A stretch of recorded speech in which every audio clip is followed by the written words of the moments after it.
Buenas, galera! Se vocês querem aprender a fazer e aplicar essas ceras aqui para a garrafa, fica ligado nesse vídeo que é para vocês.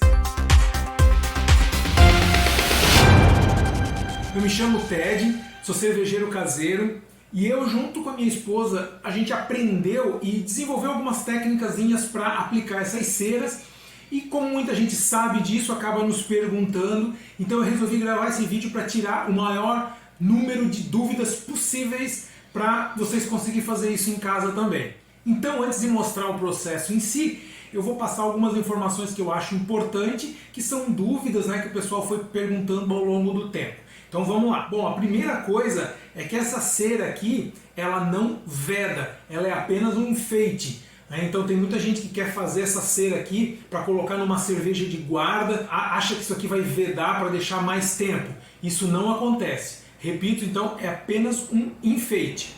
Logo mais a gente vai ver com mais detalhes os materiais que são usados para a aplicação de cera, mas o principal deles são dois ingredientes, que é bastão de cola quente e giz de cera. Quando a gente vai aplicar cera numa quantidade de garrafas, por exemplo, de um mesmo lote, muito provavelmente a gente vai usar uma única cor. E aí vem a dúvida, aonde comprar giz de cera de uma única cor? Porque no mercado a gente só encontra aquelas caixinhas com várias cores, certo? Então para isso eu vou deixar um link na descrição desse vídeo da fábrica onde eu costumo comprar os giz de cera. É legal porque se você, por exemplo, tem um código Pantone de uma cor, você pode enviar para a fábrica e eles vão fabricar os gizes exatamente na cor que vocês mandaram para eles. E uma das maiores dúvidas é a quantidade de giz de cera e de cola que a gente vai usar para fazer a mistura. Por exemplo, se a gente usar simplesmente meio a meio, a mesma parte de giz para a mesma parte de cola, vai funcionar, mas pode ser que com o tempo comece a rachar. Então, uma proporção que a gente encontrou que ficou bom, e até ela é bastante flexível, não precisa ser esse número exato, é para cada parte de giz, pode usar de 1.3 até 1.7 de cola. Então, fazendo essa proporção, por exemplo, 100 gramas de giz, a gente consegue usar 130 gramas até 170 gramas de cola. E dentro dessa faixa de medidas, vocês podem também testar e ver como melhor vocês se adaptam ali para trabalhar com aquela mistura. Uma pergunta que não é muito comum, mas também já me fizeram, é: a que temperatura eu tenho que trabalhar a mistura? Na real, não existe uma temperatura. O que a gente precisa prestar atenção é se a mistura está líquida o bastante para trabalhar. Ela vai ficar um pouquinho cremosa pela consistência da cola e do giz, mas uma coisa bem importante é prestar atenção para que essa mistura não queime, porque ela vai estar ali o tempo todo aquecendo em fogo, porque se a gente desligar o fogo por muito tempo ela começa a endurecer. Então sempre é legal manter um fogo baixo e prestando atenção, desligando o fogo e ligando para manter essa mistura líquida o bastante para poder trabalhar.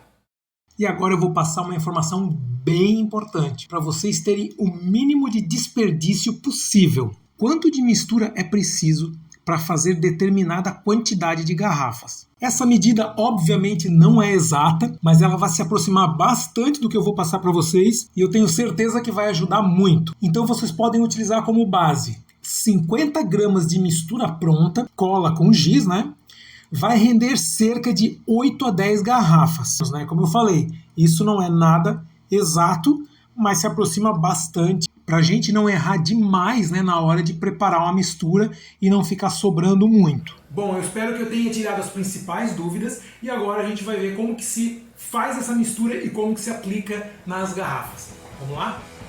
Bom, como eu já comentei, os dois principais ingredientes são o bastão de cola e o giz de cera, uma faca e uma tábua para poder cortar os bastões de cola, algo para mexer a mistura.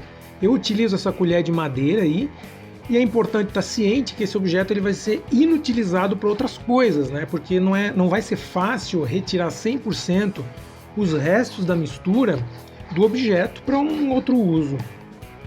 Um recipiente para derreter essa mistura. Aqui também eu recomendo um recipiente que vocês possam descartar depois, porque, por exemplo, se utilizar uma panela, sempre vai ficar algum resíduo, então não é aconselhável um recipiente que vocês vão reutilizar para outras coisas. Eu costumo utilizar uma lata dessas que normalmente vem fruta em calda, que são de 500 gramas, porque se utilizar uma lata menor, essas que a gente costuma comprar milho, por exemplo, eu não aconselho, porque são muito pequenas, tá? E ruim de manusear. É importante também ter um desses materiais, né? Ou um pegador de macarrão, ou uma dessas luvas térmicas, porque a gente vai precisar segurar a lata, né? Ou o recipiente que a gente está utilizando para derreter a mistura. Bom, vamos lá então. O ideal é cortar a cola, né? Para facilitar o derretimento e também quebrar o giz de cera em alguns pedaços. E aqui não tem regra, né? Cerca de 2 a 3 centímetros tá bom. Agora é colocar o recipiente na chama e começar a adicionar aos poucos os materiais, porque se colocar tudo de uma vez só vai ficar bem mais difícil derreter.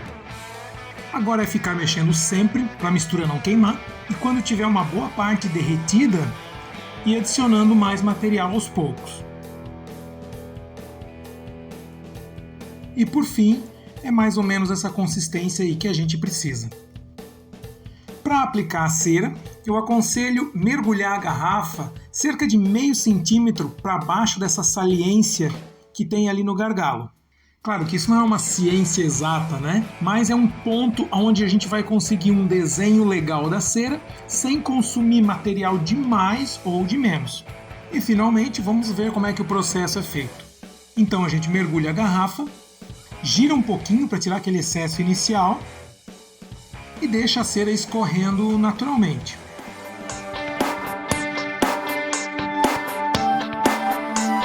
Vamos ver aí mais uma garrafa sendo feita.